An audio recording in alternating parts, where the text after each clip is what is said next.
दोस्तों, मैं आज आपको देवराज ब्राह्मण की कथा सुना रहा हूँ जो शिव पुराण में वर्णित है। बहुत पहले की बात है कि रातों के नगर में देवराज नाम का एक ब्राह्मण रहता था। वह ज्ञान में दुर्बल, गरीब, रस बेचने वाला तथा वैदिक धर्म से विमुख था। वह स्नान संध्या नहीं करता था तथा उसमें वेश्यावृत्ति बढ़ती ही जा रही थी। वह भक्तों को ठगता था। उसने अनेक मनुष्यों को मारकर उनका सब धन हड़प लिया था। उस पापी ने थोड़ा सा भी धन धर्म के काम में नहीं लगाया था। वह वेश्यागामी तथा आचार भ्रष्ट था। एक दिन वह घूमता हुआ दैव योग से प्रतिष्ठानुसार एक झूसी प्रयाग जा पहुंचा। वहां उसने एक शिवालय देखा जहां बहुत से साधु महात्मा एकत्रित हुए थे। देवराज वहीं ठहर गया। वहां रात में उसे ज्वर आ गया और उसे बहुत पीड़ा होने लगी। वहीं पर एक ब्राह्मण देवता शिवपुराण की कथा सुना रहे थे। ज्वर में पड़ा देवराज भी ब्राह्मण के मुख से शिव कथा को निरंतर सुनता रहा। 1 मास के बाद देवराज ज्वर से पीड़ित अवस्था में चल बसा।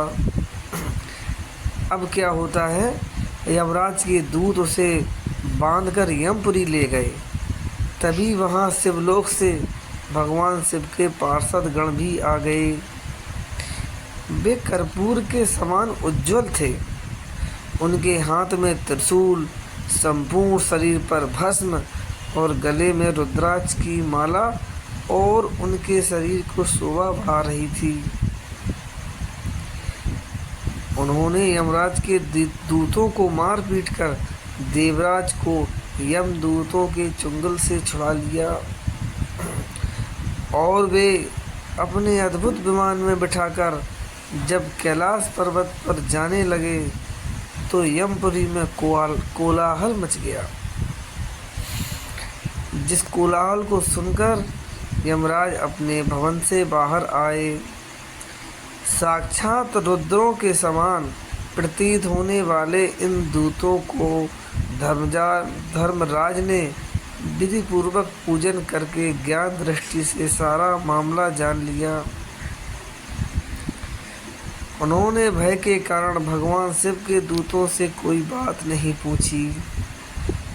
तत्पश्चात शिवदूत देवराज को लेकर कैलाश चले गए और वहां पहुंचकर उन्होंने ब्राह्मण को करुणावतार भगवान शिव के हाथों में सौंप दिया।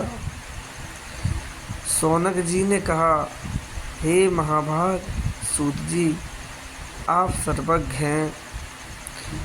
आपके कृपा प्रसाद से मैं कृतार्थ हुआ। इस इतिहास को सुनकर मेरा मन आनंदित हो गया।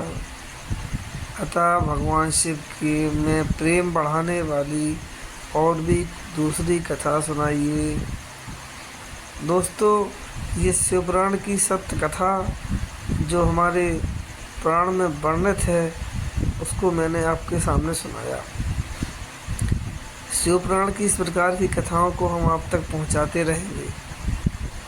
इसके लिए आप हमारे चैनल को लाइक करिए और सब्सक्राइब करिए। धन्यवाद।